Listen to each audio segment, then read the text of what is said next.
Saudações psicodélicas! Meu nome é Priscila Praud, eu sou psicóloga, psiconauta, faço parte da Associação Psicodélica do Brasil e da TRIP, Terapeutas em Rede pela Integração Psicodélica, e atendo pessoas que fazem ou fizeram ou estão se preparando para fazer uso de psicodélicos. E hoje, como não poderia deixar de ser, o tema é muito interessante.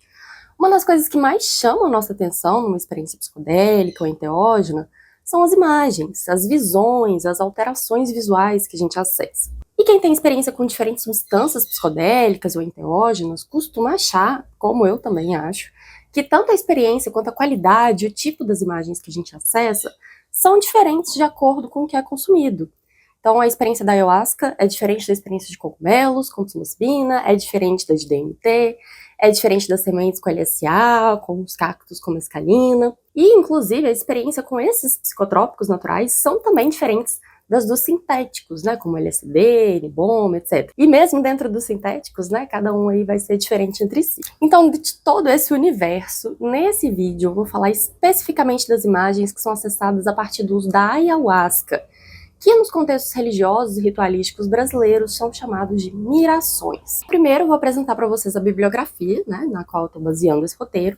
Um é o livro Imagens de Cura, Ayahuasca, Imaginação, Saúde e Doença na Barquinha, do Marcelo Mercante, que traz ali uma perspectiva antropológica, analisando as mirações na barquinha. Uma outra referência é o Forças Estranhas, uma colaboração psicanalítica ao efeito visual da ayahuasca, do Rodolfo Olivieri. Foi a dissertação de mestrado dele na Unicamp, orientada pelo Toffoli. E o artigo Cipó das Almas, Ayahuasca e Experiência Luminosa, da Kátia, Pedro e Daniel da USCS. Eu vou deixar direitinho aqui as referências, os nomes, né, sobrenome, etc, aqui na descrição do vídeo. E vou trazer também alguns conceitos da psicologia junguiana, que é a abordagem com a qual eu atendo. Então, assim, gente, vai ser um vídeo gigantesco, tá? Mas em relação ao tempo que eu levei aí para estudar, para matutar, para escrever esse roteiro da forma mais didática possível, isso aqui é praticamente um vídeo curto de TikTok, tá? Tá bem resumido. E esse foi um dos roteiros que eu achei mais interessantes de fazer, achei que ficou bem legal. Então, pegue aí seu chazinho, seja ele qual for, pegue seu cafezinho ou aquela loucinha para lavar e bora entrar em mais um assunto fascinante desse mundo da psicodelia.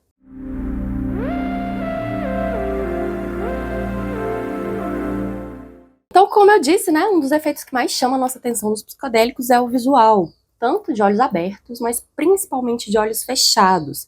Tem até um estudo brasileiro que foi publicado num artigo chamado Vendo com os Olhos Fechados, Base Neural de Imagens Aprimoradas após a ingestão de ayahuasca, da galera ali do Draulio de Araújo, do Siddhartha Ribeiro. Mas nesse vídeo eu não vou abordar os aspectos neurais das mirações. Eu vou falar sobre o conteúdo do que se vê, sobre a experiência. A perspectiva junguiana olha bastante para as imagens do inconsciente, sejam elas dos sonhos, dos devaneios, né, aquela imaginação passiva, que quando a gente vê, a gente já está tomado por algum sentimento, né, com raiva, ou está chorando, ou está suspirando de um amor platônico. Essas imagens podem vir também na imaginação ativa, que é um tipo específico de imaginação, não vou entrar nesse ponto aqui agora. Pode vir também nas mirações, nas experiências enteógenas ou psicodélicas e até mesmo nas alucinações. E apesar da gente poder colocar todos esses tipos de experiência embaixo desse guarda-chuvas enorme, né, de imagens psíquicas, elas são diferentes entre si, elas têm qualidades diferentes, aspectos diferentes. E aí, falando aqui especificamente sobre as mirações nas experiências com ayahuasca, primeiro a gente tem que entender melhor os contextos de uso. Aqui no Brasil, a gente tem os usos tradicionais dos povos indígenas, como os Runicuim, Iauanauá, a Xaninca, né, para citar aí alguns. Temos 3 religiões ayahuasqueiras, o Santo Daime, a Barquinha e a União do Vegetal. E a gente tem também muitos rituais neoxamânicos em contexto urbano, bastante diferentes entre si. E é importante começar falando disso porque o contexto cultural influencia nas imagens em si e também na forma como a gente percebe essas experiências, ao significado que a gente atribui a elas. Então, para começar essa conversa, eu vou primeiro apresentar aqui um pouco mais sobre os contextos das religiões ayahuasqueiras. No livro do Marcelo Mercante, fica bem claro que na barquinha a miração possui um papel central, e ela teria tanto um caráter mediúnico, que proporciona contato com o mundo espiritual, né, então seria um meio de transcendência, quanto teria também um caráter revelatório. A imagem seria o mecanismo pelo qual a verdade nos é revelada. Guardem essa informação. No contexto do Santo Daime, o Rodolfo cita o texto do padrinho Alex Polari, que diz que a miração é abre aspas, o momento culminante do nosso trabalho, o momento em que se recebem as visões e que a pessoa protagoniza suas ações que se passam no mundo real e ao mesmo tempo luminoso. E para quem não sabe o que é luminoso, eu expliquei no vídeo das experiências místicas, então vale a pena conferir. E além disso, ele afirma que a miração faz com que o pensamento se torne uma vibração que modela, conserta, cura e cria. Segundo Polari, mirar é olhar e miração une contemplação e ação. O texto do Padrinho Polari aponta que esse nível vem quase sempre acompanhado de uma voz interior que guia, que atravessa o processo. Guardei também essa informação. Sobre o dever, o Rodolfo cita um estudo antropológico feito por Mello, que destaca que para essa religião, a miração e o poder visionário do chá teria a capacidade de promover ressignificações, sendo que essas ressignificações seriam estruturadas a partir da própria doutrina da UDV. Essa autora aponta também que durante o seu trabalho etnográfico, ela se deparou com situações em que a miração é posta sob suspeita, com a repetição da fala dita pelo mestre em sessão. Miração é vacilação. O Marcelo Mercante aponta para o fato de que a miração não é voluntária, ela não é criada pela vontade consciente. Uma vez que ela começa a acontecer, a pessoa até pode interagir com essa visão, mas ela não pode fazer com que ela aconteça. E que ela é sim influenciada pela cultura, mas ela não é absolutamente direcionada por ela.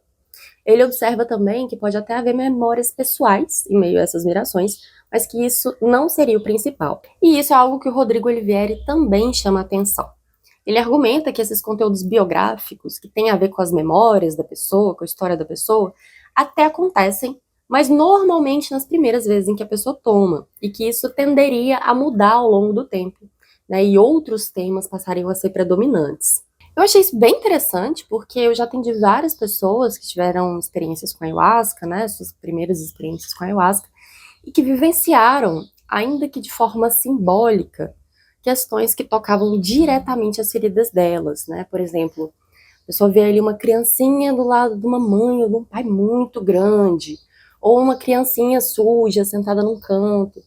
Isso pode até não ser uma memória, né, de fatos biográficos, de coisas que realmente aconteceram ali na vida da pessoa daquela forma, mas o que aparece ali é a imagem de um complexo. É uma imagem que condensa algo da história emocional daquela pessoa, né? Eu expliquei mais detalhadamente esse conceito de complexo no vídeo sobre experiências perturbadoras, então se vocês quiserem dar uma olhadinha lá. E ao mesmo tempo, essa imagem da criança desamparada, ela é uma imagem arquetípica, é uma imagem de uma experiência que é comum aos seres humanos de todas as épocas, ainda que vivenciada de forma muito diferente, em graus muito diferentes pelas pessoas. E de fato, aqui nesses casos que eu estou pescando aqui na memória, né, eram de fato os primeiros ou os únicos contatos dessas pessoas com a ayahuasca.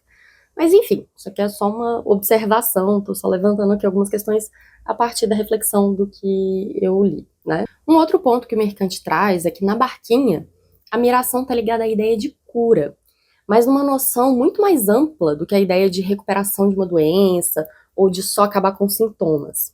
A cura, no contexto da barquinha, significaria, abre aspas, uma limpeza em todo o ser e está acontecendo o tempo todo, em todos os níveis, mesmo com aqueles que não estão necessariamente doentes, fecha aspas.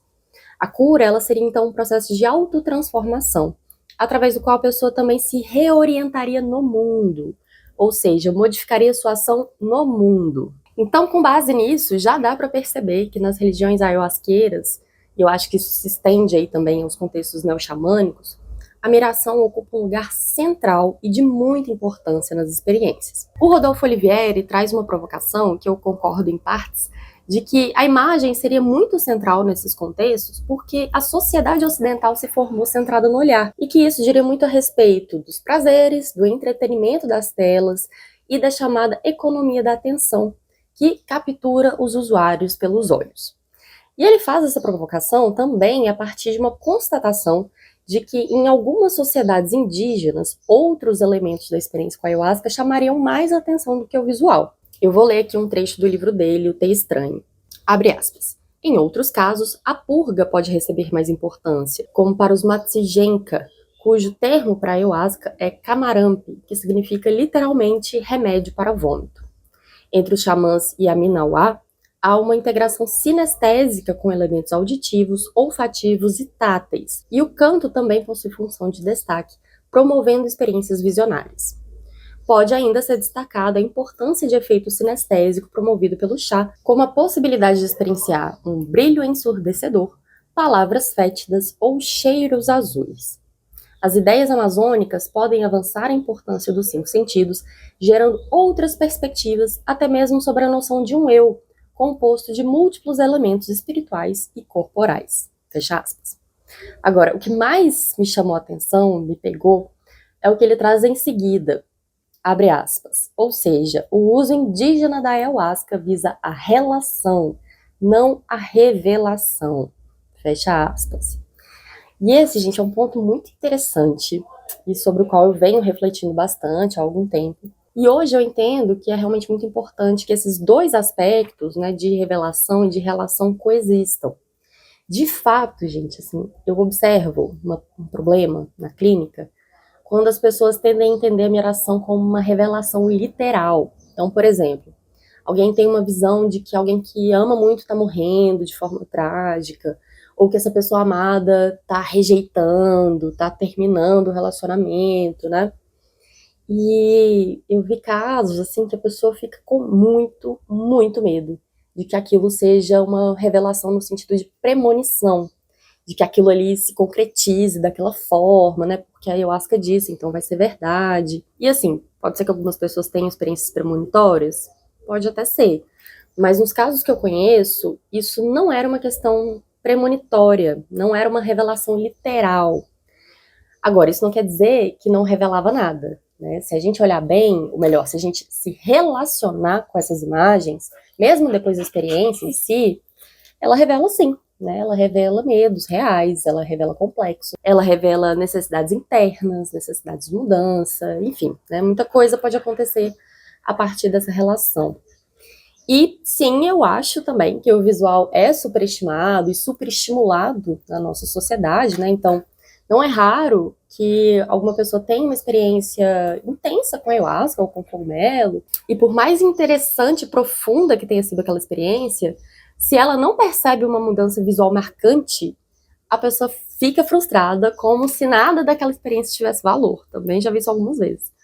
E, inclusive, na venda, né, principalmente aí de cogumelo, o pessoal fala assim, esse trem aqui, esse tipo de cogumelo, ele dá mais visual e tal, como uma forma de atrair mesmo, né, assim, os compradores, e mesmo que isso não tenha qualquer base, né, além da experiência subjetiva da pessoa que está falando, para afirmar que uma dá mais visual do que a outra. Então, resumindo, sim, eu concordo, né, que o visual ele é muito central, acho que tem a ver com essa economia da atenção que ele fala, mas a imagem, na perspectiva junguiana, ela é muito mais do que só o signo visual, né, do que só o visual. O Mercante, ele se aproxima dessa ideia quando ele fala da imagem como algo muito maior.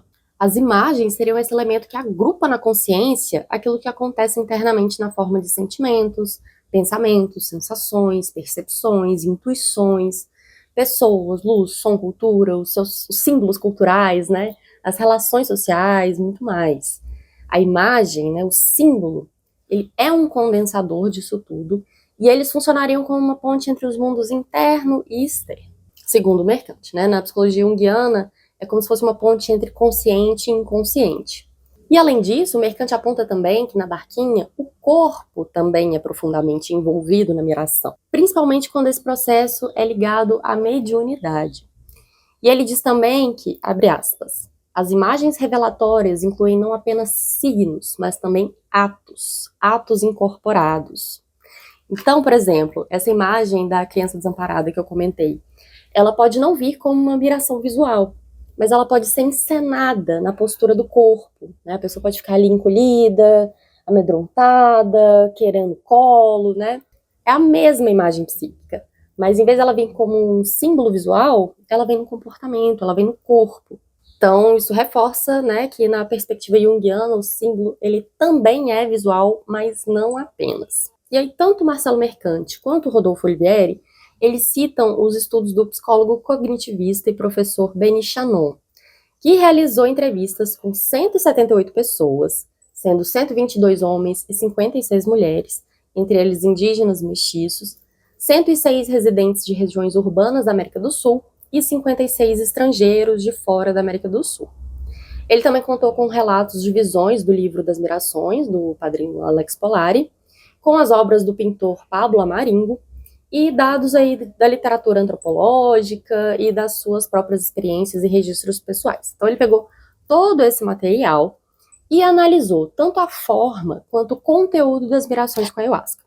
E aí, para não me estender demais, eu vou focar aqui nas categorizações que ele propôs em relação ao conteúdo das imagens. Segundo ele, os temas mais comuns observados nas visões de ayahuasca são figuras de realeza e figuras religiosas, mamíferos, répteis, paisagens, objetos de arte e de magia, civilizações antigas e seres divinos. E além de categorizar os elementos comuns às mirações, o Shannon também descreveu a possibilidade de uma vivência de autocompreensão psicológica em relação aí às questões pessoais, né, a decisões, a condição da vida. E ele observou ainda temas ligados à vida dos seres humanos como um todo, né, questões existenciais que atingem a todas as pessoas de formas distintas. Então, morte, renascimento, significado da vida humana, moralidade, sofrimento humano, os dilemas e complexidades da vida, né? Então, por exemplo, um conflito que em algum momento ali da experiência a gente acaba encarando, né? Tem as questões ali da natureza em relação à cultura, que é sempre um tema, né? Então, são temas universais que podem aparecer nessas mirações e nesses insights. Outra coisa que ele observou foram esses temas supra-humanos e mitológicos, né? Temas metafísicos como, abre aspas, reinos não naturalísticos, frequentemente referidos como astrais, experiências em que o sujeito sente que encontra o divino e experiências nas quais o papel central é de uma luz sobrenatural. Fecha aspas. Tem também aí percepções e reconsiderações sobre, abre aspas, a grande substância espiritual ou energia que a pessoa sente ser fonte de toda a existência e permeá-la, sustentando tudo o que há. Forte, né? Me conta aqui nos comentários se vocês já sentiram isso. E junto disso também os temas cosmogônicos, né? Ou seja, esses temas que têm a ver com a criação do universo, do cosmos, da natureza, da origem da vida, né? Isso tudo ele também observou. E para além das imagens, né, tem também aí a vivência de algum ensinamento, alguma mensagem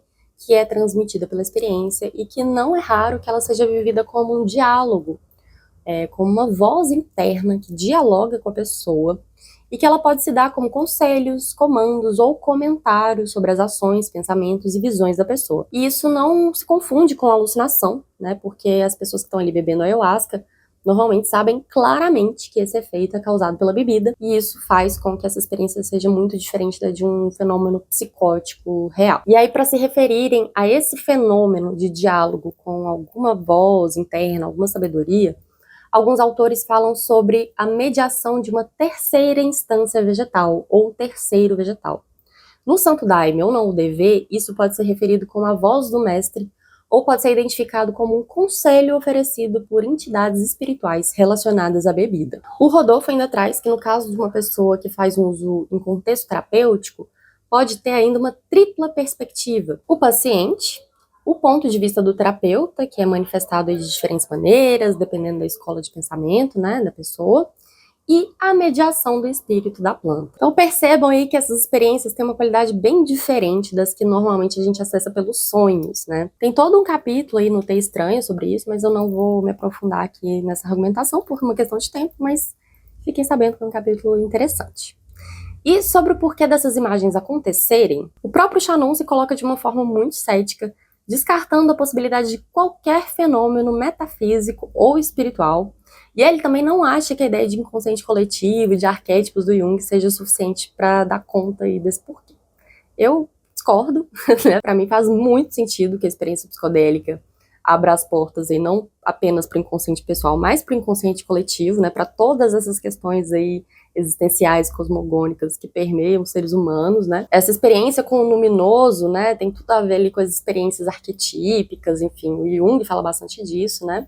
Então, nos últimos vídeos aqui do canal sobre experiências perturbadoras, sobre experiências místicas, eu aprofundo um pouco mais sobre isso. E além disso, eu acho também bem arrogante, né? Simplesmente descartar a possibilidade de fenômenos metafísicos e espirituais baseado simplesmente na própria crença, né? Você pode, não precisa acreditar exatamente, né? Mas descartar também é forte. Bom, na perspectiva junguiana, quando a gente tem um rebaixamento da consciência, o inconsciente ele fica mais evidente, né? E é justamente esse contato com os arquétipos, com o luminoso, que fica no primeiro plano, junto daquele sentimento de conhecimento absoluto que é característico das experiências luminosas, né? Abre aspas, onde o espaço já não é mais o espaço e o tempo já não é mais tempo. Fecha aspas. Quem já teve uma experiência psicodélica muito provavelmente entende muito bem essa frase. E lembrando também, né, que o contato com o luminoso é uma experiência emocionalmente muito forte e pode ser muito transformadora. E pode ser perigosa também. E aí, nesse artigo, né, que eu também baseei aqui para esse roteiro, eles trazem que para o Jung, grande parte dos objetivos dos rituais religiosos é justamente provocar conscientemente a ação do luminoso por meio de diversos artifícios, né, como evocações, encantamentos, sacrifícios, meditação, entre várias outras práticas aí que a humanidade vem desenvolvendo, cada cultura a seu modo, para ter acesso a esse tipo de experiência. E aí, assim, eu não vou adentrar tantos detalhes, mas para a psicologia junguiana, a produção de símbolos internos, dessas imagens, ela é parte motriz do processo de individuação, né, desse processo aí que é descrito como o processo de tornar-se mesmo, de se tornar inteira ou inteiro, né, de ser quem se é, de realizar o próprio potencial, em vez daí de ficar tentando performar qualquer coisa para ser aceita, para se encaixar socialmente, ou em vez da gente ficar limitado àquilo que a gente construiu da nossa personalidade com base do que outras pessoas falaram sobre a gente ou que outras pessoas fizeram com a gente. De acordo com Santos, né, que também é citado aí nesse artigo, a ayahuasca é uma bebida veículo para o interior de si, com o potencial de evocar símbolos referentes a esse processo de individuação, ao proporcionar aí uma possibilidade de transformação na vida do indivíduo de forma consciente, contribuindo para que essa pessoa possa romper com essas visões limitantes sobre si mesma, sobre o mundo, né? O que vai permitindo também que a pessoa vá lidando com os conflitos da vida com mais fluidez. O Rodrigo Oliveira, ele faz um outro tipo de análise, com base na psicanálise do Freud, do Lacan. Eu não vou entrar nisso, porque não é minha área, né? E tem aí alguns conceitos, né, como o próprio conceito de eu, que são diferentes entre a psicanálise e a psicologia analítica do Jung, tá? Mas eu vou aqui destacar um apontamento que ele faz e que eu acho muito pertinente e muito urgente da gente trazer à tona e da gente conversar. Ele faz uma crítica justamente a essa ideia de se tornar inteiro, né? Porque na ótica ocidental, isso pode ser facilmente compreendido como, abre aspas, um trajeto individual de cura, um trajeto solo. O ambiente, a planta e o xamã correm o risco de serem incorporados instrumentalmente, como agentes de um crescimento pessoal. Ou seja, o indivíduo, não a relação, nem o chá, nem a espiritualidade, tampouco as populações tradicionais que trouxeram a ayahuasca até aqui ou o tecido social estão no centro da questão, mas ele próprio. Apropria-se de uma possibilidade visionária, tornando os indivíduos donos proprietários de suas visões, algo que já era seu, mas desconhecido e que apenas voltou à tona. O olho individual é um olho proprietário. A partir desse lugar de onde se vê a miração, o indivíduo remonta parte daquilo que estava fragmentado, se possui. A partir dessa lógica, cada qual faz, com a ajuda do chá, sua própria cura, prescindindo de gratidão para com a comunidade, o curandeiro, a planta. Um outro paradigma em relação às visões seria o das populações originárias, um consumo no qual a pessoa não se entenda na condição de proprietário das visões, nem da cura, e que possa reconhecer o papel do outro, da música, da miração, da alteridade, da comunidade, do líquido que é ingerido. Essa crítica é extremamente importante. Por isso que a PB, inclusive, vem trazendo muito mais ênfase aí à dimensão da Matrix, né? A Matrix, ela seria essa dimensão que envolve a cosmovisão, a visão de mundo, de ser humano, né? Das diferentes culturas, a realidade social e cultural mais ampla, né? Que afeta totalmente as experiências e a relação com as experiências, a forma como a gente entende essas experiências, né? Então, experiência psicodélica é sempre fruto aí de sete, setting, substância e matrix. Agora, apesar de eu achar que essa crítica é muito importante, eu também não concordo totalmente, porque um ponto que é muito importante aí de ficar claro é que para o Jung e para a perspectiva junguiana com a qual eu trabalho, tornar-se inteira ou tornar-se inteiro, tornar-se mesmo, envolve necessariamente a relação com o coletivo. É impossível tornar-se inteira ou inteiro sozinho. Isso precisa estar muito claro. Até porque, inclusive, as doenças psíquicas são em grande parte produzidas pela cultura, né, pelas relações sociais. Então, diante de todas essas dualidades, né, que nos atravessam, que atravessam a nossa cultura, né, então, mente e corpo, sentimento e pensamento, natureza e cultura, consciente e inconsciente, bem e mal, etc., a nossa cultura realmente tende a produzir unilateralidades. Então, uma pessoa que só fica na mente e se perde no corpo, das sensações, dos sentimentos. A pessoa que só vê o bem se um alecrim dourado, cidadão de bem, e não consegue ver o que tem de terrível em si mesmo, projeta esse mal no outro, e aí produz aquela tragédia clássica, né, do nós versus eles, né, em que nós, o nosso grupinho, entende que todo mal que sofre, toda frustração que tem é culpa do eles, né, daquele outro grupo. E aí a paz mundial e o bem-estar sem perturbação só vai ser alcançado quando eles, quando aquele grupo for totalmente exterminado, silenciado ou controlado. Sou familiar? Pois é, isso é resultado da fragmentação da nossa cultura. Então, nossa cultura, ela produz, de fato, muita fragmentação. E daí eu acho que é muito natural que nasça também na nossa cultura essa outra face da moeda, né? Essa necessidade de a gente se tornar inteiro. Inteiro com nós mesmos, inteiros nas relações pessoais, inteiros na nossa relação com a sociedade, com o cosmos. Isso pode até ser uma necessidade que não existe em outras culturas, onde a cosmovisão já é mais íntegra, né? Como, por exemplo, em muitas culturas indígenas e tal. Mas pra gente, eu acho que esse se tornar inteiro é muito importante, é muito urgente, mas a gente precisa tomar cuidado também com as armadilhas da nossa própria cultura e não achar que se tornar inteiro é uma coisa individual, né? Uma coisa que tá apartada aí da sociedade, da natureza, do cosmos, né? Então, gente, por hoje é isso. Se você ficou até aqui, muito obrigada. Me conta aqui nos comentários o que você achou desse vídeo, se você teve alguma ideia, se identificou com alguma coisa. Deixa um like aí para me ajudar, compartilha esse vídeo com quem você acha que pode se interessar por esses assuntos. Segue também a APB, Associação Psicodélica do Brasil, lá no Instagram, me segue no Instagram. E é isso, gente. Um grande abraço. Até a próxima.